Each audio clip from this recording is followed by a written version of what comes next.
Hello, it's Randy Rhodes. Here's a clip from our show, and go to randyrhodes.com for the whole thing and a podcast. Buy a stinking podcast. Mary had a little man. The fault. We believe that all men are created equal. To the magnificent mosaic that is America. From radio beacon to radio beacon. I have a dream today. Change has come to America. Believe me. Knock, knock. Who's there? It's a figment of your imagination. Randy Rhodes Show. Turn up your mind. The Secretary of State's own people say they see no evidence of fraud. But let me ask you directly, as you see what has gone on in Broward County, do you feel as if the count has run smoothly there? Oh, listen, we need to make sure that the recount goes forward. It goes forward smoothly. They've been working around the clock. But what's important, John, is you're right. There is no evidence of fraud. Here's what there is evidence of. There is evidence of 8 years of Rick Scott as the governor of Florida trying to manipulate the outcome of elections. He did it by making it harder to register voters. Yep. He did it by making the number of voting places during early voting, by reducing the number of early voting locations. Yeah. He did it by making sure that students couldn't vote on college campuses. Yep. He did it by trying to purge 200,000 voters from our voting rolls, including a World War II veteran who's a constituent of mine. Yesterday was Veterans Day. It's appalling. The governor now, John, this is important. The governor has now actually taken the unheard of approach of trying to use his own state police to impound voting machines before this election is even over. He's the governor of the state of Florida. He's not an unelected autocrat who can use state levers to try to change elections to his benefit. We need to count the votes. We need to make sure that every valid vote is counted, and we need to just follow the law. The governor has been able to get away with spinning conspiracy theories, ignoring his own past of trying to manipulate elections. It's time he's held accountable, and we stop listening to these crazy conspiracy theories and just make sure that we count all the votes. Thank you, Ted Deutsch. He's a congressman here. He's been on this show. I mean, this is the repeating pattern. It happened in Georgia, too.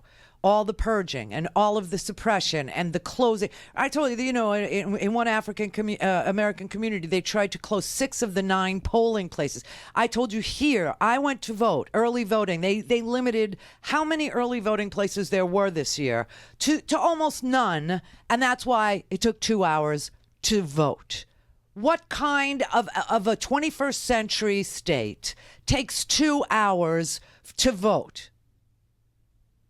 It's because they limit the number of machines, and you have to sit in this chair and show your ID, and then in that chair and swipe your thing, and then fill out a form because they mailed you a ballot, and you're not going to use your mail-in ballot because I know they throw them away. So I want to do in-person vote. Oh, but we sent you a ballot, so fill out this form and tell me that you're not going to use that ballot and you're going to do it here today. All right, let's fill out that form. Then you get on to your snack tray, and it's a 2-pager front and back with legalese and 13, 19 amendments that nobody understands. Why are you asking me if I want to ban offshore drilling and ban indoor vaping? What does it have to do with each other? What is that?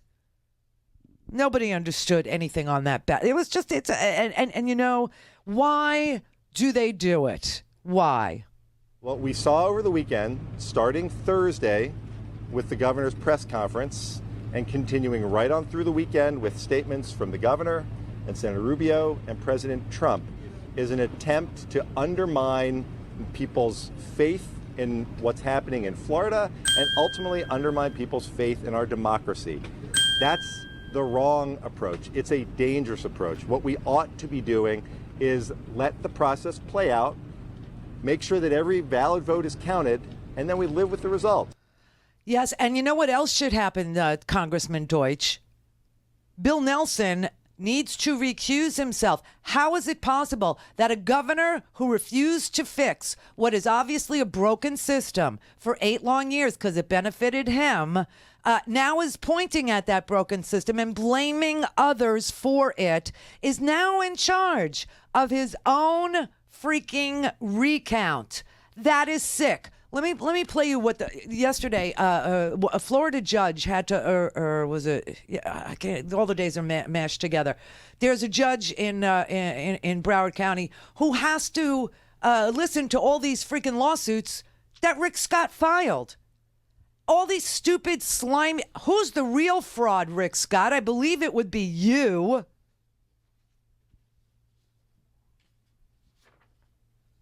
Let's see. Rick Scott fraud. Let's Google that. No, let's just Google it and see. Oh, look. Another irony. Scott is familiar with fraud. In 1997, the U.S. government announced it was investigating healthcare company Columbia HCA, of which Scott was CEO, to see whether it falsely billed the federal government and state for Medicare, Medicaid, and other programs and expenses. Scott resigned several months after the investigation became public, according to PolitiFact. Quote, company executives said had Scott remained CEO, the entire hospital chain would have been in jeopardy. The company ended up paying $1.7 billion in fines, a record for Medicare fraud, and still, to this day, one of the largest penalties against a company in history. Who's the real fraud, Rick? Who's the real fraud? And there have been election problems for a long time in that county. So I have concerns about how legitimate the count is. Well, wait a second. Saying it's going too slowly is one thing. Saying you have concerns about how legitimate the count is another, because as you just said, no one has said there's any fraud here. And the paramount issue here, is having every vote counted, even if it takes a little longer. We should not be rushed into doing this, particularly in an election that is so darn close. And one other point, Jake, even in Georgia, the Secretary of State recused himself because he was on the ballot for governor. Scott should recuse himself immediately. He has a self-interest in jaundicing this election. He should be out of it altogether. I swear to God, how that is such a no. If Kemp, that dirty guy Kemp, who purged millions of people, could recuse himself, why can't Rick Scott, who's on the top of the ballot for senator, as governor, ignoring all that and then pointing to all this and go, see, it's broken. Who's the real freaking fraud here? You want to see something really amazing that Scott found today? This is amazing. This is from a documentary back in 2002. 2002, talking about a recount in Florida. The 2000 recount in Florida. In 2002, they made a whole documentary about Florida. And you may recognize this young student, this young man, as Andrew Gillum. But when election day came, there were unexpected obstacles. As the precincts closed later that evening, we began to get reports here in the Student Government Association from just different students about either not having their voter registration card, going to their precinct that they had voted at before, and now being told that they weren't on the roster, that their names have been purged. Isn't that something? 16 years ago, Andrew Gillum, as a student, was involved in shady and crooked purging.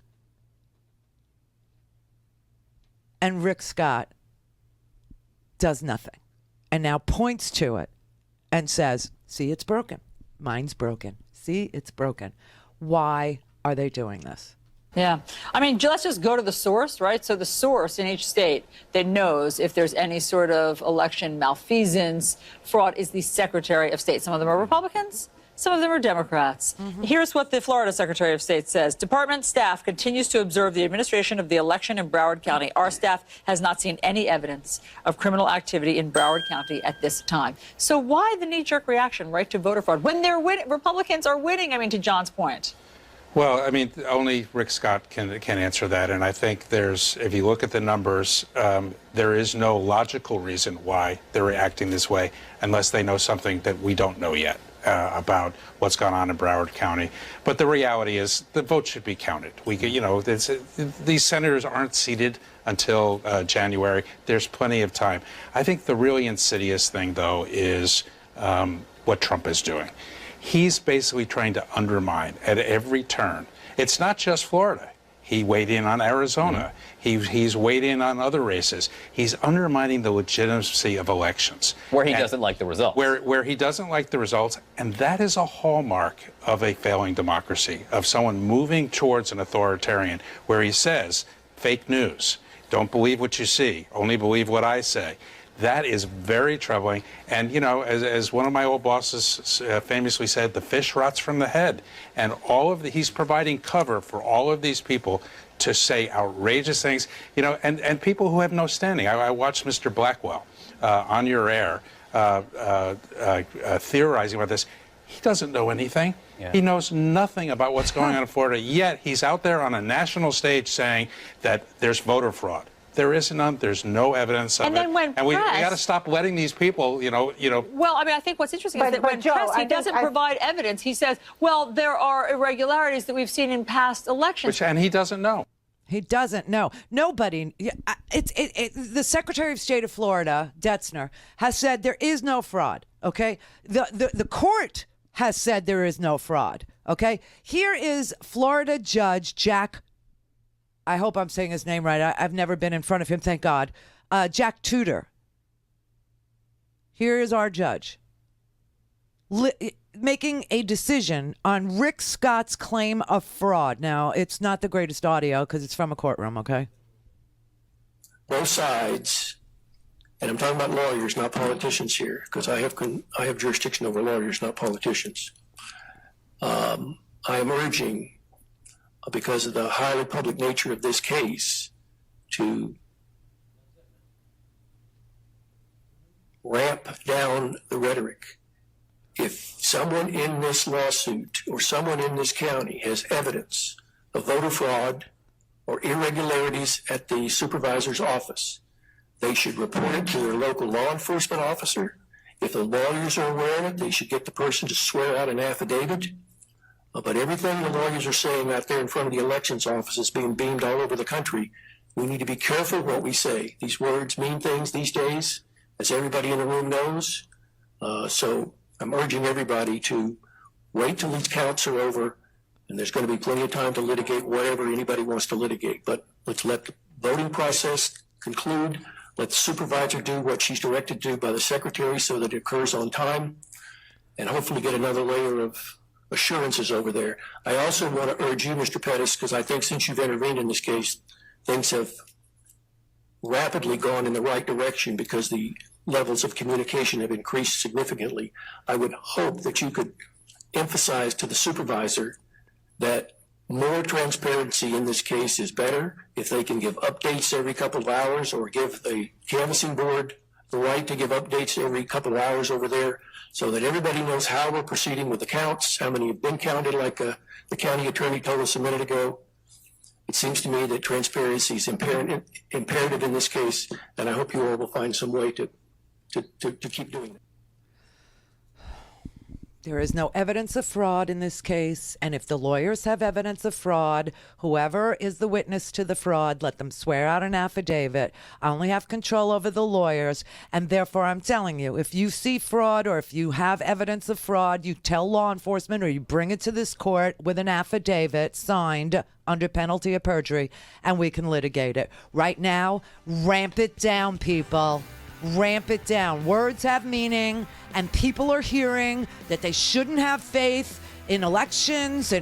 Meanwhile, there is a guy, and this is only Broward County, this court, right? There is a guy, he's a Florida election supervisor in Bay County, and he broke the law and allowed people to vote by email. I know that there are at least 150 illegal ballots. This is what they were talking about in the other clip. This is what they're saying. There were illegal ballots. They were cast by email. 150 of them that we know of so far. That is prohibited by Florida law. So when you hear about illegal ballots, it has nothing to do with immigration. It has to do with email. Go to RandyRhodes.com for the whole thing and a podcast. Buy a stinking podcast.